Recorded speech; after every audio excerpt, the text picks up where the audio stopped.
इंसान है, मदद कर रहे हैं, जैसे इलाके को बचाना, पीछा करना, शिकार करना। तुम बता रहे हो या डरा रहे हो?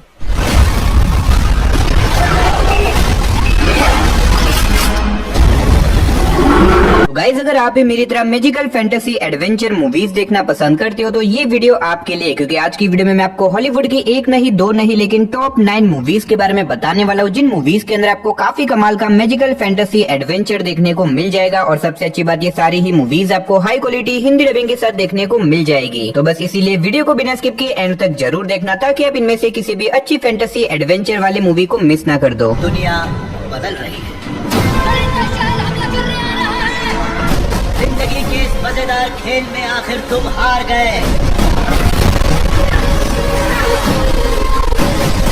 तो चलिए बिना देरी के वीडियो की शुरुआत करते हैं हमारी आज की लिस्ट की नंबर 9 की मूवी से, जिसका नाम है द BFG। ये 2016 में रिलीज हुई एक मैजिकल फैंटेसी एडवेंचर मूवी है, जिसे IMDb की तरफ से 6.3 आउट ऑफ 10 की रेटिंग मिली हुई है। इस मूवी के अंदर में कहानी दिखाई जाती है सोफिया नाम की एक लड़की की, जो कि एक दिन लेट नाइट को एक बड़े से मॉन्स्टर को देख लेती है, जिसकी वजह से वो मॉन्स्टर सोफिया को अपने साथ अपनी दुनिया में लेके चला जाता है। अब ऐसे में वो मॉन्स्टर जिसका नाम BFG है, वो बाकी सारे मॉन्स्टर से बिल्कुल अलग है। इसी वजह से वो सोफिया को अपनी जादुई दुनिया में बिल्कुल संभाल के रखता है। लेकिन इसी बीच कहानी में ट्विस्ट तो बताया जब और भी सारे मॉन्स्टर्स को सोफिया के बारे में पता चल जाता है, जिसकी वजह से वो लोग BFG और सोफिया के पीछे पड़ जाते हैं उन दोनों को मारने के लिए। अब ऐसे में BFG सोफिया को कैसे बचाएगा, और इस बीच मूवी के अंदर जो कुछ भी इंटरेस्टिंग चीजें होने वाली है, आखिर क्या वो सोफिया को अपनी दुनिया में वापस भेज पाएगा या फिर नहीं, वही सब कहानी जानने के लिए आप इस मूवी को देख सकते हो। लेकिन अनफॉर्चुनेटली ये मूवी आपको किसी भी OTT प्लेटफॉर्म पे देखने को नहीं मिलेगी। तो अगर आप इस मूवी को देखना चाहते हो तो आप इसे इंटरनेट के ऊपर ढूंढ के हिंदी लैंग्वेज में देख सकते हो। तो नंबर 8 पे जो मूवी आती है उस मूवी का नाम है विकेट। ये 2024 में रिलीज हुई एक म्यूजिकल फैंटेसी मूवी है, जिसे IMDb की तरफ से 7.6 आउट ऑफ 10 की रेटिंग मिली हुई है। इस मूवी के अंदर में कहानी दिखाई जाती है एक लड़की की, जो कि बचपन से दिखने में बिल्कुल अलग होती है, यानी कि वो दिखने में पूरी तरीके से ग्रीन कलर की होती है। और इसी चीज के चलते कोई भी उस लड़की को पसंद नहीं करता। इवन तो वो लड़की भी खुद अपने आप को पसंद नहीं करती। लेकिन ऐसे में जब धीरे धीरे करके वो लड़की बड़ी होती है, उसे अपने अंदर छुपी हुई कुछ पावर्स के बारे में पता चलता है, जिसके बाद वो अपने एक फ्रेंड के साथ मिलकर निकल जाती है एक एडवेंचर सफर पे, ताकि वो एक बड़े से मिशन को पूरा कर सके। अब इससे आगे मैं आपको मूवी की कहानी के बारे में नहीं बता सकता, वरना मूवी की स्टोरी रिवील हो सकती है। अब अगर आप जानना चाहते हो कि आगे मूवी में क्या कुछ होने वाला है, तो डेफिनेटली आप इस मूवी को वन टाइम वॉच के लिए ट्राई कर सकते हो। अब अगर आप एक बढ़िया सी मैजिकल फैंटेसी एडवेंचर वाली मूवी देखना चाहते हो तो मैं आपको हाईली रिकमेंड करूंगा कि आप इस मूवी को जरूर ट्राई करना, जो कि आपको हिंदी लैंग्वेज के साथ प्राइम वीडियो और G5 के ऊपर देखने को मिल जाएगी। तो नंबर 7 पे जो मूवी आती है उस मूवी का नाम है दी ओल्ड गार्ड। ये 2020 में रिलीज हुई एक एक्शन फैंटेसी मूवी है, जिसे IMDb की तरफ से 6.7 आउट ऑफ 10 की रेटिंग मिली हुई है। इस मूवी के अंदर में कहानी दिखाई जाती है कुछ ऐसे लोगों की, जिनके पास कुछ ऐसी पावर है जिससे कि वो हजारों सालों तक जिंदा रह सकते हैं। और ऐसे में ये लोग नॉर्मल इंसानों से बहुत ज्यादा पावरफुल होते हैं, यानी कि अगर बेसिकली कहा जाए तो ये लोग हमारे, इनके पास कुछ ऐसी पावर है जिससे कि इन लोगों को मारा नहीं जा सकता। अब इसी बीच हमें कहानी दिखाई जाती है एक बहुत ही खतरनाक आदमी की, जो कि इन लोगों के पीछे पड़ जाता है इन्हें पकड़ने के लिए, ताकि वो इनको पकड़ के उनके ऊपर एक्सपेरिमेंट कर सके और वो भी इनकी तरह अमर और पावरफुल बन सके। अब ऐसे में ये लोग अपने आप को उस खतरनाक आदमी से कैसे बचाएंगे, आखिर वो आदमी कौन है, और इस बीच मूवी के अंदर इन लोगों के साथ जो कुछ भी इंटरेस्टिंग चीजें होने वाली है, वो सब जानने के लिए आप इस मूवी को देख सकते हो। अब इस मूवी के अंदर आपको ज्यादा कुछ एडवेंचर देखने को तो नहीं मिलेगा, लेकिन अगर आप एक बढ़िया सी नॉन स्टॉप एक्शन वाली फैंटेसी मूवी देखना चाहते हो तो आप इस मूवी को वन टाइम वॉच के लिए एक बार जरूर ट्राई करना। और अब इस मूवी का पार्ट 2 भी कुछ ही टाइम में रिलीज होने वाला है, तो अगर आपने इसके पार्ट 1 को नहीं देखा तो जाके जरूर देखना, जो कि आपको हिंदी लैंग्वेज के साथ नेटफ्लिक्स के ऊपर देखने को मिल जाएगा। तो नंबर 6 पे जो मूवी आती है उस मूवी का नाम है Hansal and Gretel which Hunter. ये 2013 में रिलीज हुई एक मैजिकल फैंटेसी एडवेंचर मूवी है, जिसे IMDb की तरफ से 5.1 आउट ऑफ 10 की रेटिंग मिली हुई है। इस मूवी के अंदर हमें कहानी दिखाई जाती है हंसल एंड ग्रेटल नाम के बाउंटी हंटर की, जो कि बेसिकली विच को पकड़ के उन्हें मारने का काम करते हैं। अब ऐसे में एक दिन इन दोनों को एक गांव के अंदर बुलाया जाता है, जहाँ पे एक बहुत ही खतरनाक विच, जो कि हजारों सालों से कैद थी, वो अब आजाद हो चुकी है और उसने गांव के एक बच्चे को किडनैप कर दिया है। अब ऐसे में इन दोनों को कैसे भी करके उस विच को ढूंढ के उस बच्चे की जान बचानी होगी। अब ऐसे में ये दोनों बिना कुछ सोचे समझे निकल जाते हैं उस बच्चे की जान बचाने के लिए। लेकिन ऐसे में वो विच कोई नॉर्मल विच नहीं है, वो एक बहुत ही खतरनाक विच है, जिसकी वजह से ये दोनों एक बहुत ही बड़ी प्रॉब्लम में फंस जाते हैं। अब ऐसे में एट द एंड क्या ये लोग उस विच का सामना करके उस बच्चे की जान बचा पाएंगे? और इस बीच मूवी के अंदर जो कुछ भी इंटरेस्टिंग चीजें होती है वो सब जानने के लिए आप इस मूवी को देख सकते हो। अब इस मूवी के अंदर आपको एक्शन के साथ साथ काफी कमाल की फैंटेसी और एडवेंचर भी देखने को मिल जाएगा। तो अगर आप इस मूवी को देखना चाहते हो तो आप हिंदी लैंग्वेज में इस मूवी को प्राइम वीडियो के ऊपर देख सकते हो। तो नंबर 5 पे जो मूवी आती है उस मूवी का नाम है school for the good and evil. ये 2022 में रिलीज हुई एक मैजिकल फैंटेसी मूवी है, जिसे IMDb की तरफ से 5.9 आउट ऑफ 10 की रेटिंग मिली हुई है। इस मूवी के अंदर हमें कहानी दिखाई जाती है सोफिया और अगाथा नाम के दो बेस्ट फ्रेंड की, जिन्हें एक दिन एक स्कूल के बारे में पता चलता है जहाँ पे बेसिकली हीरोज और विलन्स को ट्रेन किया जाता है। अब ऐसे में ये दोनों बिना कुछ सोचे समझे उस जादुई दुनिया के अंदर चले जाते हैं जहाँ पे बेसिकली दो स्कूल है, स्कूल फॉर गुड जहाँ पे हीरोज को ट्रेन किया जाता है और स्कूल फॉर इविल जहाँ पे विलन्स को ट्रेन किया जाता है। और ऐसे में ये दोनों ही स्कूल फॉर गुड के अंदर जाना चाहते हैं, लेकिन किसी रीजन की वजह से इन दोनों को अलग अलग स्कूल के अंदर डाल दिया जाता है और इनके इसी डिसीजन की वजह से ये दोनों आगे जाके एक बहुत बड़ी प्रॉब्लम में फंस जाते हैं। अब इससे आगे मैं आपको मूवी की कहानी के बारे में नहीं बताऊंगा वरना मूवी की स्टोरी रिवील हो सकती है। अब अगर आप जानना चाहते हो कि आखिर इन दोनों बेस्ट फ्रेंड के साथ आगे मूवी में क्या कुछ होता है तो आप इस मूवी को वन टाइम वॉच के लिए ट्राई कर सकते हो। अब इस मूवी के अंदर आपको वो सारी चीजें देखने को मिलेगी जो कि आपको एक अच्छी मैजिकल एडवेंचर मूवी के अंदर चाहिए और इसी वजह से मैं आपको रिकमेंड करूंगा कि आप इस मूवी को मिस मत करना, जो कि आपको हिंदी लैंग्वेज के साथ नेटफ्लिक्स के ऊपर देखने को मिल जाएगी। तो नंबर 4 पे जो मूवी आती है उस मूवी का नाम है द सोर्सरर अपीयरेंस। ये 2010 में रिलीज हुई एक मैजिकल फैंटेसी एडवेंचर मूवी है जिसे IMDb की तरफ से 6.1 आउट ऑफ 10 की रेटिंग मिली हुई है। इस मूवी के अंदर हमें कहानी दिखाई जाती है एक जवान लड़के की जो कि अपने नॉर्मल लाइफ से बहुत ज्यादा परेशान हो चुका है, लेकिन ऐसे में एक दिन उस लड़के की मुलाकात एक जादूगर से होती है जो कि उसे बताता है कि हजारों सालों पहले एक बहुत ही खतरनाक शैतानों की रानी थी जिसे कैद कर दिया गया था, लेकिन अब किसी रीजन की वजह से वो रानी आजाद हो चुकी है और वो रानी हमारी पूरी दुनिया को तबाह करके उसके ऊपर राज करना चाहती है। और ऐसे में ये लड़का एक ऐसा लौता इंसान है जो कि उस शैतानों की रानी को रोक सकता है। अब ऐसे में ये लड़का जिसे ये तक नहीं पता कि आखिर वो इतनी पावरफुल रानी का सामना कैसे करेगा, ऊपर से उसके पास कुछ भी ऐसी पावर नहीं है जिससे कि वो उस रानी को रोक सकता है। अब आखिर क्या ये लड़का सही में उस शैतानों की रानी का सामना कर पाएगा या फिर नहीं, वही सब कहानी जानने के लिए आप इस मूवी को देख सकते हो। अब मैंने सिर्फ आपको यहाँ पे मूवी की बेसिक सी स्टोरी बताई है, असल में मूवी के अंदर आपको काफी कमाल की स्टोरी देखने को मिल जाएगी। अगर आपने अभी तक इस मूवी को नहीं देखा तो डेफिनेटली मैं रिकमेंड करूंगा कि आप इस मूवी को एक बार जरूर ट्राई करना। और अगर आप इस मूवी को देखना चाहते हो तो ये मूवी आपको हिंदी लैंग्वेज के साथ हॉटस्टार के ऊपर देखने को मिल जाएगी। तो नंबर 3 पे जो मूवी आती है उस मूवी का नाम है फैमिली पैक। ये 2024 में रिलीज हुई एक फैंटेसी कॉमेडी एडवेंचर मूवी है जिसे IMDb की तरफ से 5.5 आउट ऑफ 10 की रेटिंग मिली हुई है। इस मूवी के अंदर हमें कहानी दिखाई जाती है एक फैमिली की जिन्हें एक दिन एक पुराना गेम मिलता है जिसके बाद वो कुछ बिना सोचे समझे उस गेम को खेलने लग जाते हैं, लेकिन ऐसे में जैसे ही वो उस गेम को खेलने लग जाते हैं वो लोग उसी गेम की दुनिया के अंदर चले जाते हैं और अब ऐसे में अगर वहाँ से उन्हें बाहर निकलना है तो उन्हें कैसे भी करके इस गेम को खेल के पूरा करना होगा। अब आखिर क्या ये लोग इस गेम को पूरा करके उस गेम की दुनिया से बाहर निकल पाएंगे और आखिर वो लोग उस गेम की दुनिया के अंदर कैसे चले गए, वही सब कहानी जानने के लिए आप इस मूवी को देख सकते हो। अब इस मूवी का कॉन्सेप्ट थोड़ा बहुत जुमांजी मूवी जैसा है। अगर आप जुमांजी मूवी यानी कि गेम्स वाली दुनिया के ऊपर बनी हुई मूवीज देखना पसंद करते हो तो आप इस मूवी को ट्राई कर सकते हो, जो कि आपको हिंदी लैंग्वेज के साथ नेटफ्लिक्स के ऊपर देखने को मिल जाएगी। तो नंबर 2 पे जो मूवी आती है उस मूवी का नाम है the last warrior root of evil. ये 2017 में रिलीज हुई एक magical fantasy comedy adventure movie है जिसे IMDb की तरफ से 7.6 आउट ऑफ 10 की रेटिंग मिली हुई है। इस मूवी के अंदर हमें कहानी दिखाई जाती है इवान नाम के एक आदमी की जो कि अपने नॉर्मल लाइफ से बहुत ज्यादा परेशान हो चुका है, लेकिन ऐसे में एक दिन इवान की एक छोटी सी गलती की वजह से वो एक जादुई दुनिया के अंदर चला जाता है और वहाँ पे जाने के बाद उसे पता चलता है कि असल में वो इस जादुई दुनिया का राजकुमार है। अब ऐसे में उस जादुई दुनिया के अंदर जाने के बाद इवान के साथ क्या कुछ होने वाला है, आखिर क्या वो इस जादुई दुनिया से बाहर निकल पाएगा या फिर नहीं, वही सब कहानी जानने के लिए आप इस मूवी को देख सकते हो। मैंने सिर्फ आपको यहाँ पे मूवी की बेसिक सी स्टोरी बताई है क्योंकि अगर मैंने यहाँ पे आपको मूवी की स्टोरी के बारे में ज्यादा कुछ बताया तो मूवी की स्टोरी रिवील हो सकती है। और इस मूवी के अब तक टोटल 2 पार्ट रिलीज हो चुके हैं और दोनों ही पार्ट्स काफी कमाल के, लेकिन अनफॉर्चुनेटली ये दोनों ही पार्ट्स आपको किसी भी OTT प्लेटफॉर्म पे देखने को नहीं मिलेंगे। तो अगर आप इस मूवी को देखना चाहते हो तो ये दोनों ही मूवीज को आप हिंदी लैंग्वेज में इंटरनेट के ऊपर ढूंढ के देख सकते हो। तो फाइनली नंबर 1 पे जो मूवी आती है उस मूवी का नाम है अब्राहम लिंकन वैम्पायर हंटर। ये 2012 में रिलीज हुई एक एक्शन फैंटेसी एडवेंचर मूवी है जिसे IMDb की तरफ से 5.9 आउट ऑफ 10 की रेटिंग मिली हुई है। इस मूवी के अंदर हमें कहानी दिखाई जाती है अब्राहम लिंकन के जिसके बचपन में उसके सामने उसकी मदर की डेथ हो जाती है, लेकिन अब ऐसे में अब्राहम जब बड़ा होता है उसे पता चलता है कि असल में उसकी मदर की डेथ नहीं हुई थी, यानी कि उसकी मदर का मर्डर किया गया था। और ऐसे में उसकी मदर का मर्डर और किसी ने नहीं, कुछ बहुत ही खतरनाक वैम्पायर्स ने किया था, जिसके बाद अब्राहम निकल जाता है उन सभी वैम्पायर्स को ढूंढ के उन्हें मारने के लिए। अब ऐसे में क्या अब्राहम उन सारे वैम्पायर्स को ढूंढ के अपनी मदर की मौत का बदला ले पाएगा? और इस बीच मूवी के अंदर जो कुछ भी इंटरेस्टिंग चीजें होती है वो सब जानने के लिए आप इस मूवी को देख सकते हो। अब अगर आपको इस तरह की वैम्पायर वाली मूवीज देखना पसंद है तो आप इस मूवी को एक बार जरूर ट्राई करना, जो कि आपको हिंदी लैंग्वेज के साथ Amazon प्राइम वीडियो के ऊपर देखने को मिल जाएगी। तो बस ये थी हमारी आज की top 9 magical fantasy adventure movies. वैसे आपने इनमें से कौन कौन सी मूवीज देख रखी है या फिर कौन सी देखने वाले हो, कमेंट बॉक्स में जाके बता देना। तो चलिए गाइस, उसी के साथ हमारी आज की वीडियो को इधर ही खत्म कर दे। मिलते और किसी नई वीडियो के साथ, तब तक के लिए आप इन सारी मूवीज को देख के एंजॉय करो।